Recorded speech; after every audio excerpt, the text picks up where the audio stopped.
afternoon, everyone. Welcome to today's webinar, where we'll gaze into a crystal ball and find out what the future holds for farmers and regional communities in New South Wales. My name is Karen Latham and I'm the President of the Farm Riders Association of New South Wales. Today is the first in a series of webinars that Farm Riders is holding over the next couple of months, bringing together expert panels to take a close-up look at various ag sectors in New South Wales and take a deep dive into the opportunities, threats and challenges that they're facing. While we miss our regular face-to-face events, these virtual lunches are a great way to reach people outside Sydney, and we have registrations from all over the state and beyond. I acknowledge the elders, past, present and future from wherever you're joining us. I also want to thank New South Wales farmers for being our corporate member of the month. We appreciate their ongoing support of Farm Riders. For today, we've invited a few experts to take a look at agriculture in New South Wales. We'll get each of them to give us a short outlook on the next 6 to 12 months, then we'll dive into questions. It's been a tough few years with drought and bushfires affecting much of the state and now COVID-19 creating ongoing uncertainty. But on the plus side, we've had what some describe as the best seasonal break on record, and indicators are pointing to bumper harvests and strong market prices. On our panel today, we have Matthew Coulton, Acting General Manager of the Water Program at the Bureau of Meteorology, Phin Ziebell, Agribusiness Economist at the National Australia Bank, and Scott Hansen, the Director General of the New South Wales Department of Primary Industries. Welcome to all of you and thanks for your time. New South Wales has had the hottest and driest 3-year period on record. Matt Coulton is going to kick us off and give us the bomb's view of whether the drought has broken and the forecast for the months ahead. Matt, over to you. Thanks very much, Karen, and thanks very much for the invite. And I'm really excited to be here. I have to say it's quite nerve-wracking speaking about the climate outlook in the context of crystal balls, because weather and climate forecasts certainly aren't crystal balls. But what I've done here is try to jam quite a bit of info into a short presentation, but you'll notice that in the top I've put URLs of each slide of where you can find this information and dive deeper. And I'm also more than happy to have follow-up conversations with anyone following the presentation if you want to go into any greater detail. Before jumping straight into the outlook, I just wanted to touch on some of the indicators of the current state of things, because as Karen said, there's been a huge amount of commentary around the changing conditions this year compared to the last 3 years. And I just wanted to quickly reflect on where we're at. So firstly, as Karen said, by far the hottest and driest 3 years on record in New South Wales in the last 3 calendar years. And since January through to the end of June, we certainly had much improved conditions and wetter than average in many parts of New South Wales as a whole, but still not an incredibly wet year for the country as a whole. Soil moisture is a really good indicator to look at for how things are going in dryland agriculture. And I just wanted to note how things have changed over the past 6 months. So as we know, in December, it was very, very dry across much of the state. And that's one of the things that led to the extreme bushfires we had. And you can see where some of those darker orange areas are on that top left map that correlate very heavily where we had some extreme bushfires. The reason I've put 2 sets of maps here is I think sometimes just looking at relative maps, which show above or below average, can be a bit misleading when we have such a diverse country. The maps down the bottom show what actual soil moisture is as a percentage of the top metre of soil column and how saturated that is. So December and Christmas, most of mainland Australia was essentially bone dry. By April, we'd had some good rains across much of eastern New South Wales, and you can really see that picked up there. By June, we actually had some slight drying of the soils relative to April, but still for much of the cropping district in New South Wales, above average soil moisture. Except for that far southeast corner where things are still very dry. Where we really haven't seen the improvements we need is in our water storage levels. So while things are trending in the right direction, particularly recently in the southern Moraine Basin, and while we had a steep increase in coastal New South Wales back in February and March, storage levels are still very low, and particularly in the Northern Moraine Basin. So we're nearly double where we were at this point last year, but that's still critically low. Jumping into the outlook, which I understand is probably what most people are interested in, the Bureau's models are still showing a likelihood of a wetter than average late winter and into spring. However, they have really scaled back a bit in the recent model runs for July, and I'll touch a little bit on why that is in the next couple of slides. But again, I just wanted to show here that while you're probably all familiar with these orange and green maps, which go around everywhere, it's really important that you engage in the actual forecast as well, because looking at that July map, you'd think that there's a really big wet event forecast for northern WA and western NT. The reality is that part of the world gets virtually no rain at this time of year, so any forecast sets them above average. The Bureau's Climate Outlook Service provides not only these average maps, but also scenario maps. So what I put down the bottom here is the 50% chance of scenario, which is the most likely rainfall total. And as you can see, we're still showing, reasonable totals for much of New South Wales and Victoria, as you would expect this time of year. Here's another service a lot less people are familiar with. It's our Streamflow forecasting service. I won't go into it in great detail now, but the link is there if anyone's interested. And significantly what you can see in the last model run, which is nearly a month old now, you're seeing that forecast inflows into Hume Dam are quite a bit above what is the historical reference average for this period of the year. So what's influencing the climate at the moment? The ones that everyone are familiar with are probably what happens in the Indian Ocean dipole, and in the Pacific Ocean. But it's the point of this slide is just to show it's very complicated, and it's generally unwise to look at one major climate driver and make decisions off that basis. The climate outlooks do a much better job of synthesizing all this information than a person can. But because they're of interest, you'll notice that last month the Bureau went to La Nina watch. And what that means is that by October, 3 out of the global climate models that the Bureau samples is showing us entering La Nina threshold conditions, and the others are all trending in that direction. And as you can see now, although these forecasts are very uncertain during autumn, as we get into winter, the model plumes really start tightening up. And as you can see, while La Nina is by no means set in stone, we can be relatively confident that we're not going to go into an El Nino period.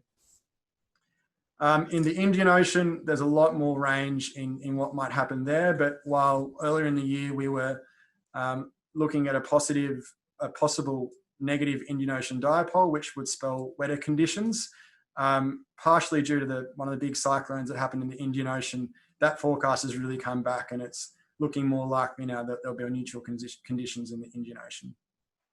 The climate driver that's been really relevant lately, and again, I won't go into great detail here, but there's plenty of information online if you're interested in it, is the southern annular mode.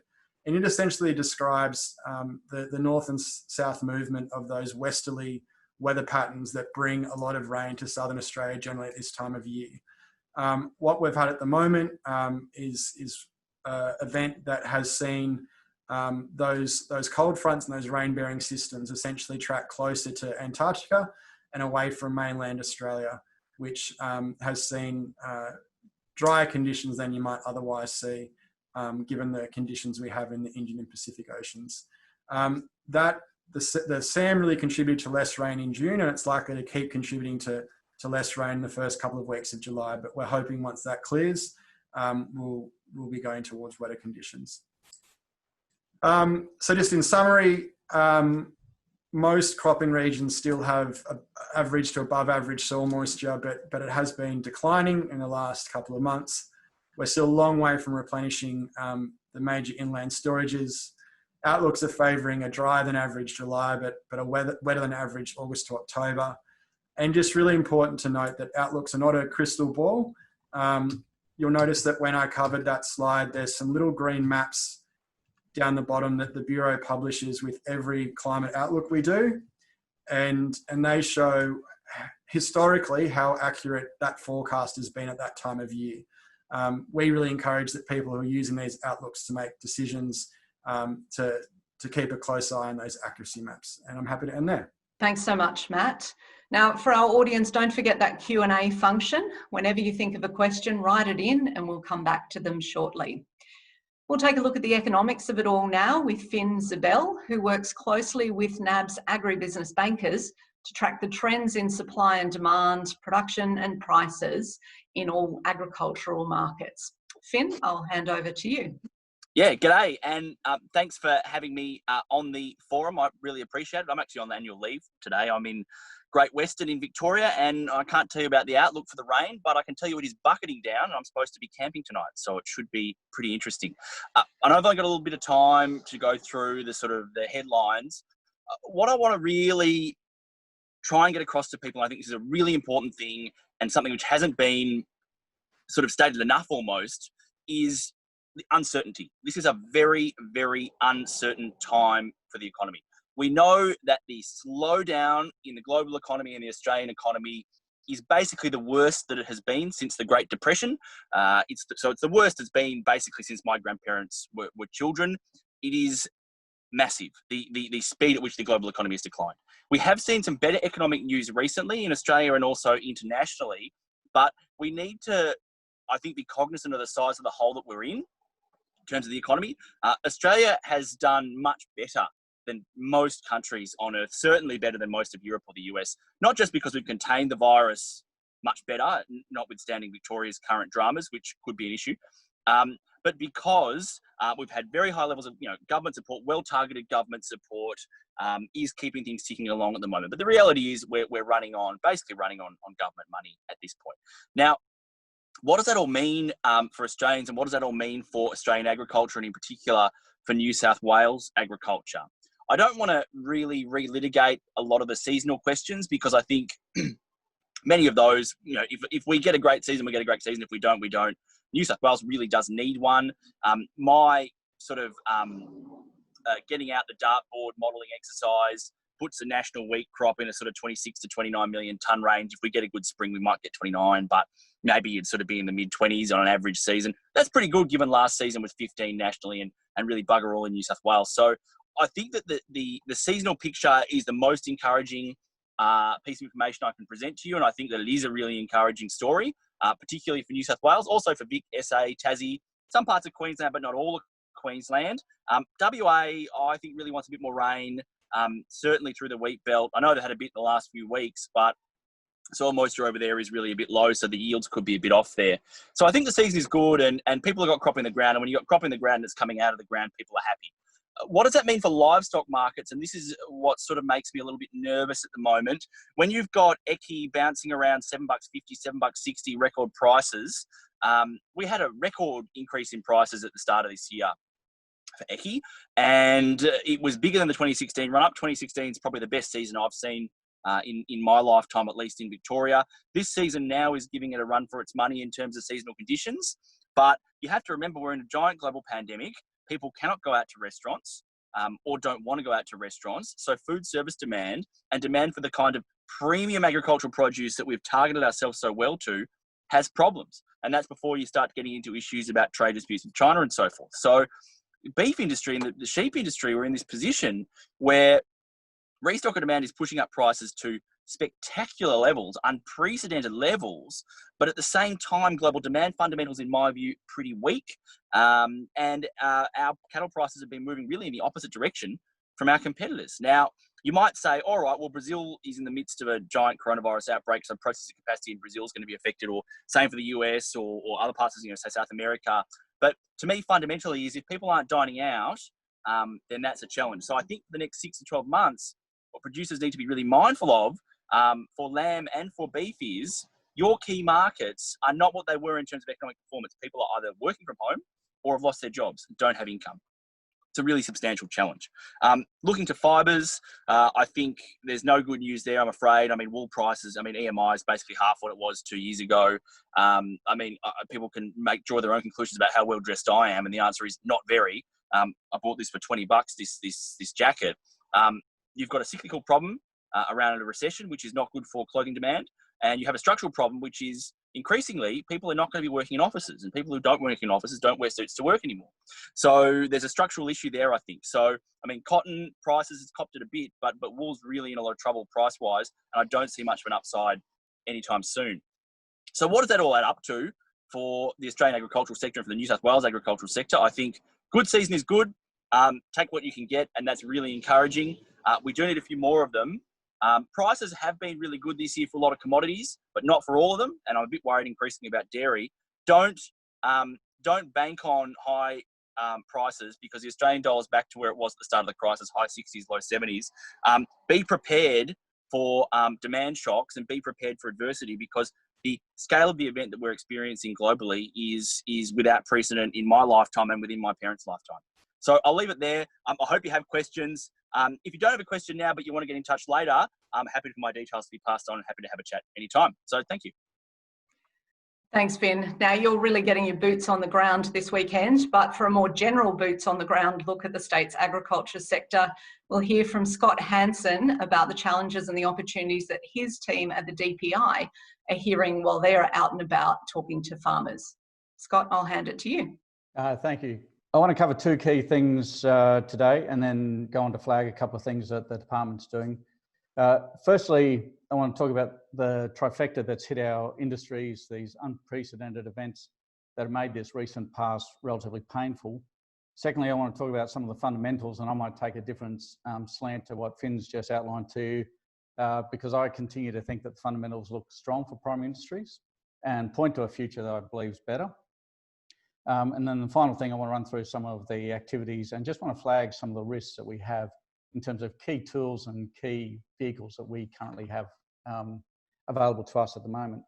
So firstly, and just skipping over the history of the past, you know, one of the worst droughts in living memory, which at its prolonged peak saw 100% of the state in drought, the worst bushfires in living memory across the state, and now COVID-19 pandemic. So 2016, 2017 was the year in which we set records across livestock prices, across wheat yield, across gross value of production in this state from agriculture. Since that year, we've seen a 23% slide in gross value of production to around 11.7 billion as of June this year. Largely driven by the deteriorating seasonal conditions that have been chipping away at our economic output.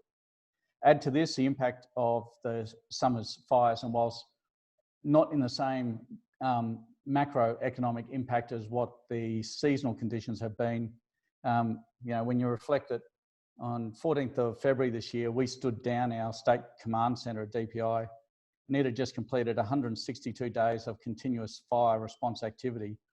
Over those 162 days in the state, we saw over 15,000 livestock destroyed, over 600,000 hectares of pastures damaged, 88,000 kilometres of fencing damaged.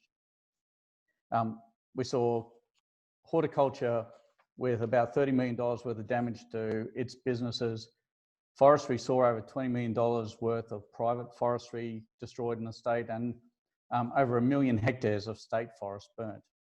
Now, while those numbers at a macro level don't tally up alongside the impact of the drought on our GVP, you know, let's reflect on the fact that for some people, those losses amount to a loss of absolutely everything. For some communities, that's been a significant impact on them, and there's a long road ahead for a number of our industries in those communities as they rebuild. The current and long-term consequences of COVID-19, I believe, are yet to be really fully accounted for. But when you put those three items together, you can see that the compounding of the drought, which really has impacted our ability to supply, with fire, which has impacted on and taken away a number of our pieces of infrastructure and assets that producers need to be able to produce food. And then importantly, with COVID-19 disrupting supply chains and demand patterns overnight globally, then this combination has been immensely challenging. However, I do believe that the fundamentals ahead look positive. And I'll tell you why I believe that. I think that the two key macro drivers for strong demand for primary industries, which are largely more people to feed and more money to be spent by consumers in our overseas specifically our developing markets, both of those appear on track. So for example, this year it's projected that the annual increase in world population is going to be about 81 million people. That's an extra 81 million people, the same as combining the current population of Australia, Netherlands, Greece, Ireland, New Zealand, Singapore, Portugal, and Uruguay all together, and adding it to the planet this year. That's another 81 million mouths to feed.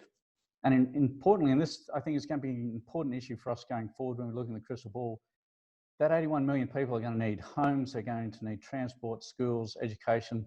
And so we're going to need to find ways of continuing to produce more food to feed 81 million people off less land as more agricultural land is taken up to actually provide those homes, infrastructure for that extra 81 million people.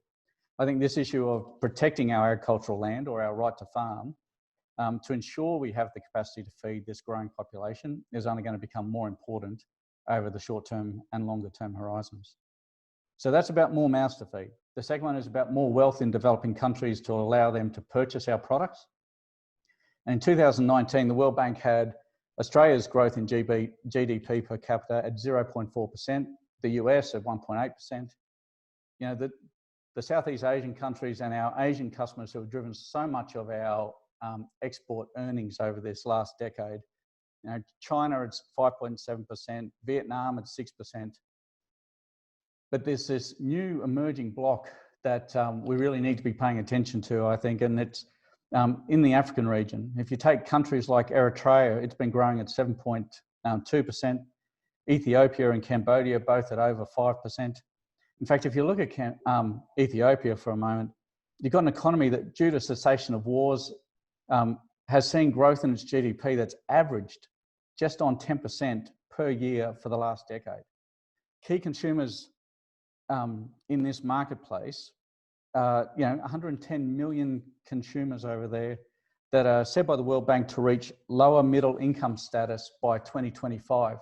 This will put it in the same category, those consumers in the same category as our current customers in India, Philippines, Vietnam, to name but a few customers that we have already around the globe that fall into that same demographic category.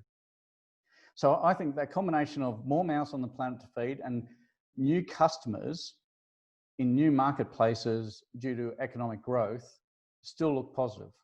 But let me come back to an earlier comment around the full impact of COVID probably yet to be fully accounted for. We certainly don't know, because we're nowhere near the end of this pandemic, what the full impact will be on some of these developing countries due to both trade disruption from reduced tourism, lower production due to health and disease containment responses.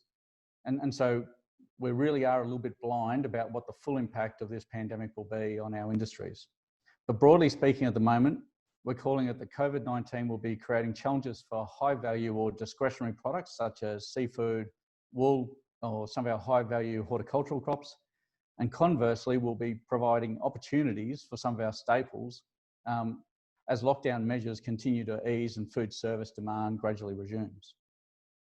But there's another pandemic that's also at play in our crystal ball, and that's African swine fever, which has significantly impacted protein production globally, with forecasts ranging from a global deficit of 6 million tonnes to 18 million tonnes of protein that doesn't exist in the marketplace due to African swine fever. Rabobank's recent estimate has that at least 40% of China's 360 million pig population has been lost to African swine fever. And rather concerningly, the numbers reported globally this year in 2020 have already exceeded those reported for the whole of 2019.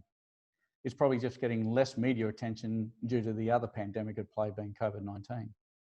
So when we put all these pieces together and looking into the crystal ball, we estimate that New South Wales prime industry's gross value production will increase to by 20% to around 14.1 billion by the end of this financial year. But we need to insert a long list of caveats here that I don't really have time to do on here. But the first one being, depending on how accurate those rainfall maps are that Matt showed you early on. If that does eventuate, that would be an outstanding result considering the challenges that have been thrown to the sector over the past 3 years. So just quickly want to touch on some of the things that we've been doing to try to help turn the opportunities that are out there into reality. We recently had DPI's Tokyo College produce a book, Preparing for Drought, which was designed to include insights from farmers about how they've coped with this last 3 years and what strategies they've found to be most beneficial. The one thing that's very clear is there is no silver bullet, no homogenous path that has allowed producers to either drought-proof themselves or to fast-track their immediate recovery. So what we've tried to do is offer a suite of product offerings from low-interest Farm Innovation Fund loans through to grants for recovery from fires, subsidies on transport costs, waiving of fees and charges. You see some of the money that's been made available through government over the last 2 years on the screen in front of you at the moment. You see the quantums, that significant investments in helping New South Wales primary producers through these recent events get back up and capturing these opportunities that are available at the moment. I want to finish, however, just with a quick call out of the fact that there are 2 key tools in our toolbox that largely go unsung during these periods of time because they are long accumulated investments with significant but dispersed outcomes. And they are our national R&D frameworks and also our market access. Now, these are game changers and recognised as such around the globe. You know, our R&D work, it allows us to have new varieties of crops that allow us to plant crops that need less water, need less time in the ground, that produce more tonnes with the available moisture or higher quality attributes to ensure premium prices in the marketplace. It's our market access work that enables us, and the biosecurity that underpins that enables us to keep access to global markets. I mean, it's what's made the difference between destocking at $1 a head for lambs during drought versus destocking into a market paying $200 a head for lambs. That difference creates options. It's the research into meeting market conditions that has allowed our cherry growers to come up with new air freight export market opportunities just at a time when sea freight became extremely difficult to be able to access and domestic markets became overloaded. But both of these tools are under stress this year, and any gazing at a crystal ball would be incomplete without calling out the fact that on the research front, our partners in the universities are facing significant and well-documented funding challenges, and they'll have to make some hard decisions about the prioritisation of their funds going forward. Globally, protectionism and protection of domestic industries will continue to be a theme every country is championing as they claw back lost economic ground due to COVID-19 restrictions, making our access more turbulent. These are 2 key tools, our R&D and market access, that we should never take for granted. For our part, we'll continue to invest in these 2 areas that build on basically 130 years of history and knowledge of primary industries in this space, and look forward to working with the rest of the sector in the course of doing so. Thanks. Terrific. Thanks so much, Scott. We'll bring all our speakers up now. That gives us a great overview of where we are and where our panel thinks we're going. And it is certainly a picture of contrast. So keep those questions flowing in and we'll have a look at the ones that we already have. Matt, we'll go back to you to start with from Ed Delves from AITHA. And you mentioned that the Bureau's La Nina indicator has moved from inactive to watch. What is it that we should be watching for, and will there be more confidence in the models as we move into winter and autumn? Yes, absolutely. So although it varies, constantly from year to year and in fact decade to decade based on the dominant climate drivers in play, generally in autumn, there is less confidence in those forecasts because the models are so heavily driven by what's happening by largely oceanic patterns in the Indian and Pacific Ocean. As they start to firm up around this time of year, then the confidence really firms up in the forecast as well, which was why I was suggesting that it's always worth looking at those little green maps that come along with every climate outlook. So at the moment, about three out of about 8 of the global climate models indicate that we'll cross a La Nina threshold by mid-spring, and the others have us trending in that direction. So it's worth keeping on track of, and those climate outlooks are updated twice every week on Mondays and Thursdays. So keep a look in there. The other thing to be aware of is though those big drivers are sending the right signal, what's really gotten away recently is what's happening in the Southern Ocean. While things like La Nina and the Indian Ocean dipole, those trends form slowly and hang around for a long time. Those patterns in the Southern Ocean are far less predictable, and those events can last from a few days to weeks. So they're a bit temperamental, so it's worth checking in regularly. Terrific. Okay. So Scott, one for you from the Land newspaper. They actually sent this in advance, but you did actually mention that. In light of the COVID recession, is DPI finding new challenges in its private enterprise partnerships around research and development? And is this likely to affect the level of research and other projects that DPI conducts in the near future? Thanks for that. We certainly see challenges in the fact that a number of our key partners, so for us, those key partners, including universities who work with us on a lot of the applied R&D, they obviously have to completely rebalance their books in terms of their investment in education, investment in research. We've got a number of our RDC partners who also have got the challenge of decreased throughput of commodities over the last 2-3 years because of drought, meaning less levies being collected, therefore less money available for them in terms of investment in R&D, all coinciding with the same time that governments are looking to direct a lot of their dollars into immediate kind of infrastructure projects that create jobs and get economies stimulated. So it's going to be a tough environment in terms of it's going to be challenging to be able to maintain the current levels of investment across the country and across the globe in R&D. Discretionary spending is often how R&D is seen. It shouldn't be. It should be an underlying piece in terms of economic growth, and that's part of our job is to keep selling that message. But while ever it's seen as discretionary, it's always going to be at risk, and there's always going to be a risk that we're not going to be able to attract it. Fair enough. Now a question for Phin. A couple of questions we've had come in from Robert Hardy and also from the Land newspaper that are about China. One is what impact a China trade war may have on Australian red meat prices at the farm gate and at the supermarket. And then also a question about high volumes of beef that are going to China because of the protein gap left by African swine fever, and now there's a swine flu outbreak as well. Will it continue to take high volumes despite the rise in the tariff on Australian beef from 4.8% to 12% in China this week? Yeah, the 4.8 to 12% is a safeguard number that's triggered when it reaches a certain volume. What that means is we actually shipped a lot. In the back half of 2019, China became the largest destination for Australian beef. And that's a big deal considering that 10 years ago, we barely sent any to China. So China is a massively important market for us. It's about a quarter of our total agricultural exports. It's the biggest agricultural export market by value. It's a huge market for us for wool. Most of our 75-80% of our wool, or 50 to 70% of our barley. Barley now subject to this 80%-ish tariff. That's a worry. But it's a cash price worry in November, December, January. It's a futures issue, but it's not a cash price issue for farmers for another probably 6 months. The 4 abattoirs that were restricted is an issue. China has big fundamental demand for Australian protein. I can't get into the geopolitics of it, but what I would note, and I think this is probably all I can say on the matter is, we've had a very long period of time where China has been our largest trading partner, but the US is our strongest geopolitical ally. We're now in a situation where our closest ally and our largest trading partner are decoupling from one another at very rapid speed and into sort of almost Cold War-like conditions. Is that a big challenge for us?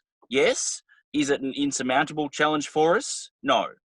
But we should be cognizant of some of those risks. And I think a lot of the worry around these China trade restrictions recently wasn't so much, unless you were growing barley, wasn't so much what's occurred, but the worry what could occur for dairy or for wine or for more red meat. So we have hit some of these safeguard measures.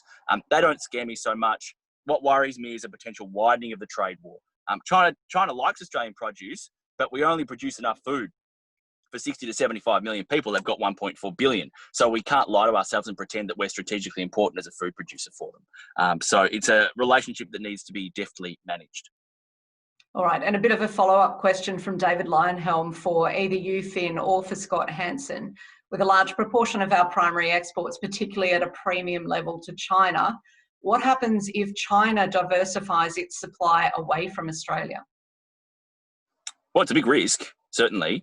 The short-term risk, I think, for red meat, for example, isn't there, because I actually think that there's a scenario where processing capacity in South America and North America has the potential to be very seriously affected by this crisis on an ongoing basis. So we actually, in the short run, might have more opportunities going into China for protein. But yeah, it is a risk. We shouldn't just assume, I think we often assume that because we have a clean, green image and because we produce a premium product, that everyone should just love our product. And they do, but there's a lot of other countries on earth who are doing it quite cheaply and we're quite high cost. So we really need to be cognizant of that. Is it in China's interest to have a sole importer of beef from one country? Not really, probably. So we just need to be cognizant of that, and also about diversifying our market opportunities, and that includes Japan, South Korea, US have been great destinations for a long time for Australian beef, and I think will continue to be. So, don't put all your eggs in one basket. Works both ways. Mm. All right, so I might just add into that, because I mean, you got to remember that it's not easy to just ramp up, ramp down protein production. Like, there's long lag times in some of this. And, I think there's two things that are going to be at play at the psyche of customers and supply chains in China at the moment. The first one is definitely about diversifying their supply base.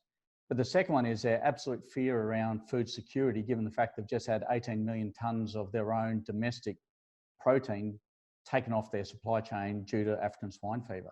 Like, that, they will need to be out there securing good supply chains to ensure that they don't have food security issues. Food security issues are the types of issues that have toppled regimes in China in previous long-term history. They want to make sure they've got access, and they know Australia is a good supplier, a reliable supplier. So I think there's a couple of pieces that are actually playing to our advantage. The challenge is always telling people to diversify markets, which in essence is telling them to look for and accept a lower price from someone else in some other marketplace. That's always a hard message to get across to someone when they've got a customer who's willing to outbid other customers to take their product. Fair enough. Thanks, Scott. So, Matt, there's a question in here that you've answered in the Q&A function, but for the benefit of everyone else, there's a question about a focus from BOM on improving how they present data to make it more user-friendly, and whether that focus extends to agriculture, the initiatives that BOM is taking to get that information out there and help to educate people on how to interpret some of these complex models that you were talking about earlier. Yeah, so there's two interesting parts to that question. So firstly, on the digital side, the new Bureau of Meteorology app is just step one in a complete digital overhaul. So I'll get the number wrong, but the current Bureau of Meteorology website, I'm confident to say, is a bit of a mess. The number of individual pages is in the millions, and that doesn't necessarily make it easier to find what you want. So there is a long-term project that will see the launch of a completely new website next year. But specific to ag, it's actually something that we have an agriculture program in the Bureau, and their number one priority at the moment is a project that they call interpretable forecasts. And I would say it's less about education and more about the Bureau actually communicating its forecasts in a way that people can relate to and understand without needing to interpret. So the old, you've got 20% chance of between 5 and 20 mils might mean a lot to a statistician, but it certainly doesn't mean that much to me.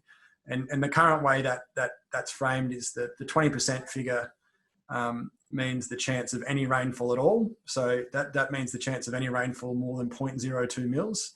The smaller number is the 50th percentile rainfall forecast, which is the most common one. And the higher number is the 25th percentile rainfall forecast, which is the higher one. Now, to me, that is not an intuitive way of communicating. and I think we're going to see some change in that space very soon. All right, and a follow-up question which proves that this area is very technical. There's a question from David McKechnie. Why does BOM not produce daily ET reports? And maybe you'll need to explain for many of us what ET reports are before you answer that question. Yep. So we do have a national gridded product that provides modelled evapotranspiration, several types of modelled evapotranspiration on a daily time step from 1911 back to yesterday. And so that's updated every day. And the best way of finding that is just type into Google Bureau landscape water balance, and you'll get the page that comes up, and you can go to it. It's on a 5 by 5 kilometre grid square. So that's obviously simulated ET, but it's probably the main place to go at the moment.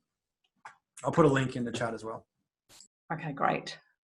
So a question to Scott from The Land, and there's also another question on a similar vein that maybe, Scott, you want to answer as well, or Phin may want to chip in afterwards. Is New South Wales in recovery yet from the drought, or is too much of the state still affected? And what are DPI's concerns about those areas worst affected? And the follow-up question is, what industry should we be keeping an eye on, because they'll either be doing really well because they're out of drought, or they're still struggling? Thanks. I might go first. So I think that we've definitely got individual farmers who are in recovery, and I think we've got farmers out there who are still waiting for that rainfall to come and provide security in their decisions to be able to plant, and hence a long way away from moving to recovery yet. Now, with the state the size that it is, we still have really dry corners of the state at the moment that haven't had the same rainfall that either the coast or some of the central and tablelands areas have been able to get. And so, what we're trying to do at the moment is make sure that any of the assistance, any of the advice that's out there is targeted to both those who are in a recovery phase and those who are still hanging on and waiting for their break to be able to move into recovery. With regards to individual sectors, we've had sectors that have been significantly impacted by fires because of their concentration into geographical areas along coasts. Probably in prime industries, the one that we're most worried about at the moment is forestry. Forestry has taken a significant hit out of this recent, these summer's fires. That's leading to an impact in terms of amount of available timber, which flows onto then jobs for contractors and small communities like Tumut that are based around a forestry industry are going to really struggle to recover if there's not jobs and if there's not work in those sectors. But it's got flow-on impacts. The timber that comes out of those forests go into making pallets that are then used for BlueScope to be able to ship products to China. If we can't get the wood out of the forest, we can't make the pallets, we can't get the steel onto those pallets, we can't keep up with the supply. So the flow-on impacts from a number of these are really significant, but probably forestry is the one that we're most worried about within the primary industry space at the moment. Fair enough. Phin, you touched on some of these things, but are there any industries that you think are likely to be more or less in danger or succeeding? I'd make 2 quick points.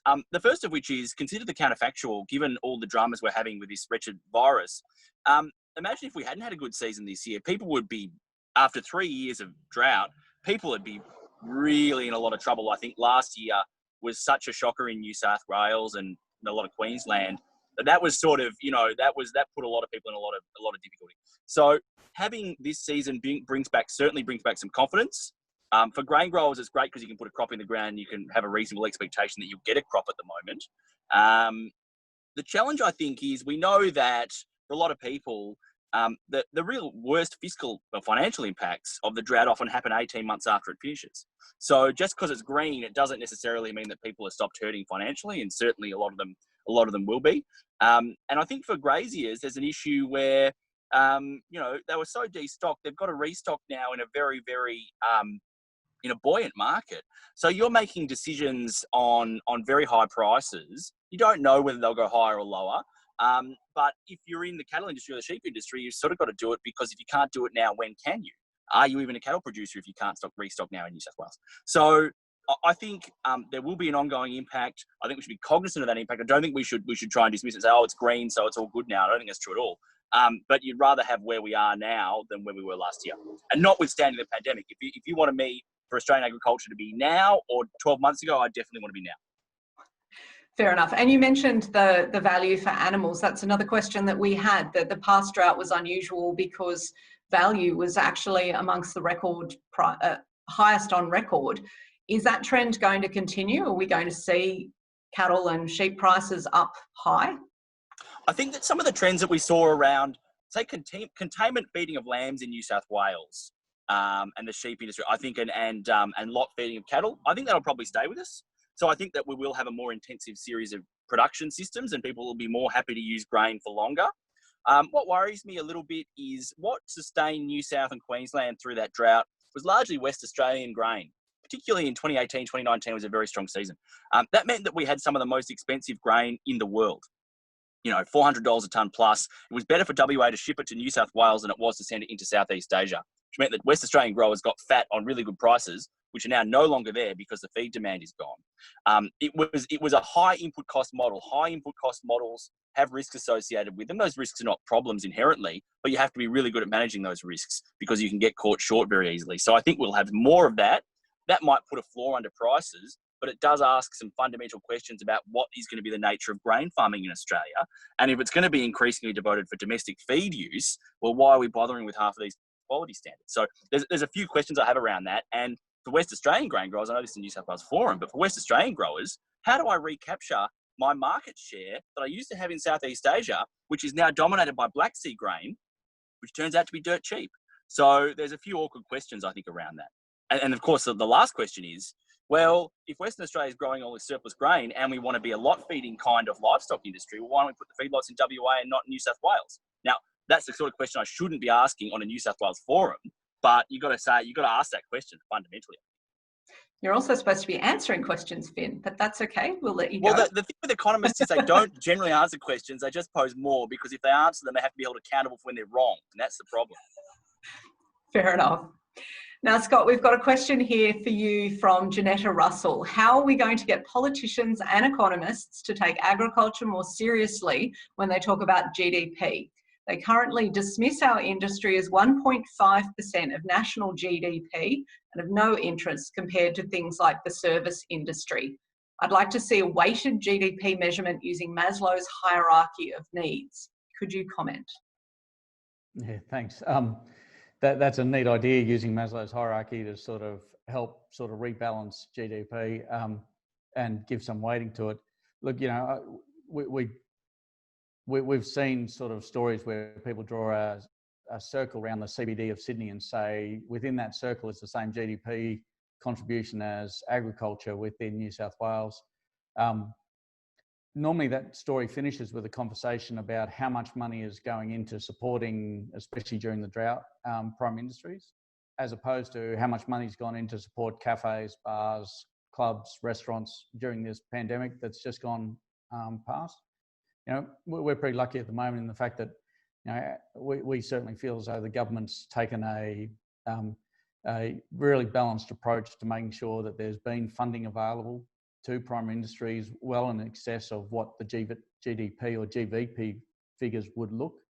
You know, some of the assistance measures that have been put on the table in the vicinity of sort of 15 to 20% of the total GVP of the industry that's receiving the assistance. I don't think you're going to see that across the rest of the economy as they battle with the pandemic. So I think there is an underlying belief and understanding, not only about the inherent requirement to ensure that we can be self-sufficient and food security is assured, which I think this pandemic has been interesting in bringing that subject back to the fore. It's been a long time since food security, since there's been empty shelves in supermarkets in Australia. And yet that's what we have seen in the height of the pandemic. And even as recently as this week down in Victoria with some disruptions to supply chains down there. So I think it has resharpened people's mind about the need for food security. I actually think where this plays out is more about the balance between land use for non-agricultural purposes and land use for agricultural production, because we're going to see that land use pressure continue to grow as we have an increasing population and an investment in new infrastructure that in the most part, certainly in New South Wales, is taking up very fertile agricultural land in the peri-urban rings around our major metropolitan centres. Fair enough. Now we've got time for one more question. I'm not sure whether this is best for Scott or for Matt. The New South Wales Government committed funds in the 2018 budget to install 3 Doppler weather radars across Western New South Wales. When will these be constructed? And Matt, if you've got an opinion on what the benefit of having those is, what they'll do in terms of conversations like this and forecasts, that would be great as well.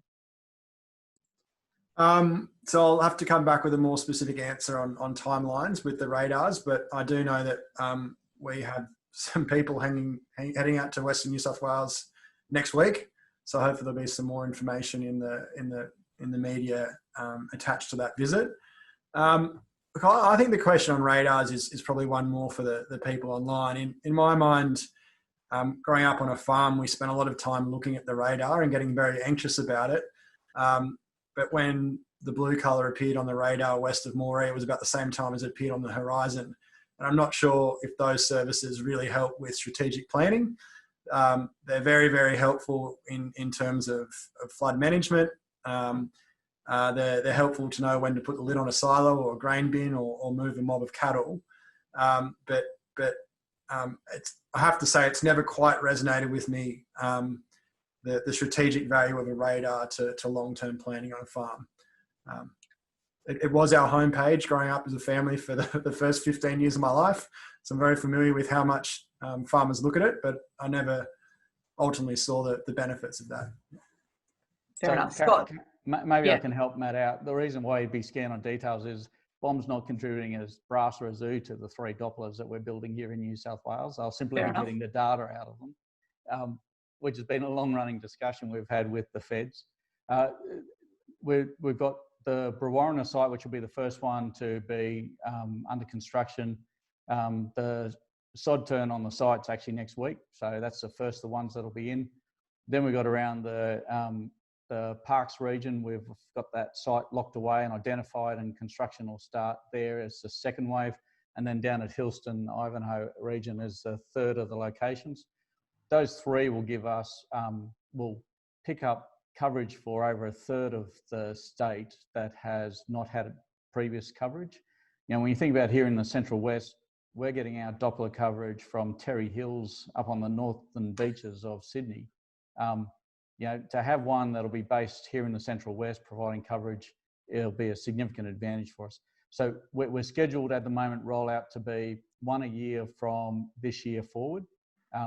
We do have a bit of a challenge here in that the parts involved and the equipment required is not the kind of thing we can run down to Bunnings to get. We actually have to get them out of Germany, and there is problems with regards to the shutdown of the factories over there, as well as shipping and getting the products in. But we're working as fast as we can on construction. So much seems to come back to COVID-19. Thank you, Scott, and thank you to everyone. That's all we have time for today. It's been a really interesting discussion. My thanks to all of you for asking some great questions, and I'm sorry we didn't get through all of them. And our thanks to our panel for their insights and their time. Matthew Coulton from the Bureau of Meteorology, Phin Ziebell from NAB, and Scott Hansen from New South Wales DPI. Thanks also to our Corporate Member of the Month, New South Wales Farmers, and to the Farm Riders Committee for all their help in pulling together these events. As I mentioned at the start, we're holding a series of virtual panel sessions over the next couple of months. We've kicked off today with a high-level view, and the next few webinars will dive deeper into various sectors. I hope you'll join us for the first one, or the next one, on Friday the 24th of July, when we'll see what's happening in horticulture. Our speakers are Matt Brand, the Managing Director of Hort Innovation, Dave Crompton from Agricultural Appointments, and Gerald Ziebell, the Head of Vegetable Seeds at Syngenta. Stay tuned for the invitation on your emails, and if you don't get our emails with details of upcoming events, visit our website at nswfarmwriters.org.au and sign up. You can also follow us on Facebook and Twitter, which is where we'll post the recording of today's events over coming days if you know someone who missed it and may be interested. Thanks again, everyone, for joining us today. Have a great weekend.